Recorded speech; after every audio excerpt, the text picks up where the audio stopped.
사람들은 말합니다. 포기하고 싶을 때 다시 일어나는 방법이 뭐냐고요. 하지만 솔직히 말하면 대부분의 사람은 이미 너무 많이 버텼습니다. 버티지 않아서 무너진 게 아니라 너무 오래 혼자 버텨왔습니다. 포기하고 싶다는 말은 게으름이 아니라 더는 버틸 힘이 남아있지 않다는 신호입니다. 아무도 알아주지 않는 시간, 결과는 없고 과정만 쌓이는 날들. 그 시간이 사람을 가장 조용히 지치게 만듭니다. 노력해도 나아주지 않는 현실 앞에서 사람은 자연스럽게 무너집니다. 이건 의지가 약해서가 아닙니다. 인간이라면 누구나 한 번쯤 반드시 겪는 상태입니다. 문제는 여기서 시작됩니다. 사람들은 이 순간을 내가 실패한 증거라고 착각합니다. 하지만 진실은 아직 결론이 나지 않았을 뿐입니다. 포기하고 싶다는 감정은 끝에 도달했다는 증거가 아니라 다음 단계로 넘어가기 직전이라는 신호입니다. 우리는 항상 가장 힘든 순간에 가장 중요한 변화를 마주합니다. 하지만 우리는 그 문 앞에서 돌아섭니다. 왜냐하면 사람은 고통의 크기보다 이 고통이 언제 끝날지 모를 때 훨씬 더 쉽게 무너지기 때문입니다. 조금만 더 하면 된다는 확신이 있으면 버팁니다. 하지만 끝이 보이지 않으면 아무리 작은 고통도 사람을 주저앉힙니다. 희망이 사라질 때 의지도 함께 사라집니다. 그래서 포기 직전의 상태는 이렇습니다. 몸은 움직이는데 마음은 이미 주저앉았고 머릿속에는 같은 질문만 반복됩니다. 이걸 계속하는 게 정말 맞을까? 이 질문이 나오는 순간 사람들은 자신을 의심하기 시작합니다. 나한테 재능이 없나? 다른 사람들은 잘 되는데 왜 나만 이럴까? 하지만 이 질문은 성공을 포기한 사람이 아니라 아직 포기하지 않은 사람만이 할 수 있는 질문입니다. 완전히 내려놓은 사람은 이런 고민조차 하지 않습니다. 대부분의 사람은 포기하고 싶은 순간을 끝이라고 생각합니다. 하지만 실제로는 성장의 방향이 바뀌는 지점에 서 있는 경우가 더 많습니다. 지금까지의 방식이 더 이상 통하지 않는다는 신호, 같은 노력으로는 같은 결과밖에 나오지 않는다는 경고. 이건 포기하라는 말이 아니라 방식을 바꾸라는 신호입니다. 문제는 우리가 포기를 멈춤으로만 이해한다는 점입니다.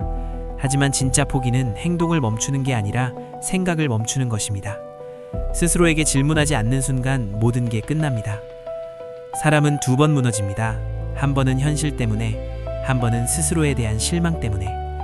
그리고 이 두 번째 무너짐이 훨씬 더 깊습니다. 포기 직전의 사람은 이렇게 말합니다.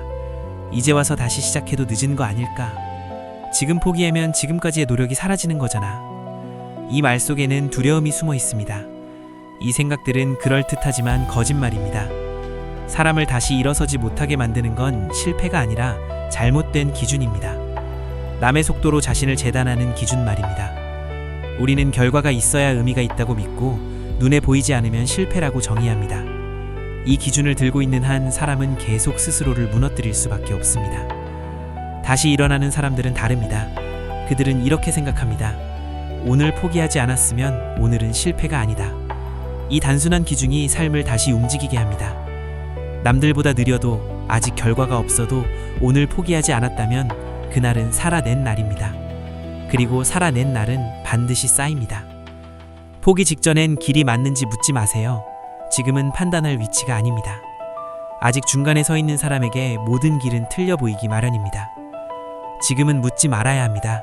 이 길이 맞을까가 아니라 오늘 한 발은 내디뎠나? 그 질문 하나면 충분합니다. 또 하나, 나만 뒤처졌다는 착각을 버려야 합니다. 당신이 보고 있는 사람들은 이미 버틴 시간이 편집된 모습일 뿐입니다. 보이지 않는 시간은 항상 더 깁니다. 그리고 완전히 회복되면 시작하겠다는 생각, 이건 가장 위험합니다. 사람은 괜찮아져서 움직이는 게 아니라 움직이면서 조금씩 괜찮아집니다. 무너진 상태에서 다시 시작하는 방법은 간단합니다. 목표를 없애세요. 지금은 성공이 아니라 오늘 하나만 하자 하면 충분합니다. 하루를 성공으로 끝낼 기준을 정하세요. 오늘 포기하지 않았는지, 오늘 최소한 10분이라도 움직였는지, 그것 하나면 오늘은 잘 살아낸 겁니다. 이 시기엔 설명하지 말고 증명하려 하지 말고 아무에게도 말하지 않은 채로 버티세요. 진짜 변화는 항상 아무도 모르게 시작됩니다. 모든 걸 접고 싶을 때 꼭 해야 할 행동이 있습니다. 대단한 결심이 아니라 오늘 하루를 끝까지 살아내는 것입니다. 잘할 필요도 없고 의미 있을 필요도 없습니다. 그냥 오늘을 끝내세요. 그 선택 하나가 당신을 다시 일으키는 시작점이 됩니다. 다시 일어난 사람들은 말합니다. 그때 왜 버텼는지는 모르겠는데 버티길 잘했다. 그 한마디 안에 모든 시간이 담겨 있습니다. 포기하고 싶다는 감정은 당신이 약해졌다는 증거가 아닙니다. 아직 끝나지 않았다는 증거입니다. 만약 오늘 모든 걸 내려놓고 싶은 이 순간에 딱 하나만 선택해야 한다면 당신은 무엇을 선택하시겠습니까? 지금 포기하는 오늘일까요? 아니면 아무 의미 없어 보여도 끝까지 살아낸 오늘일까요? 이 질문을 안고 오늘을 마무리한다면 내일의 당신은 지금과는 조금 다른 삶의 방향에 서 있지 않을까요?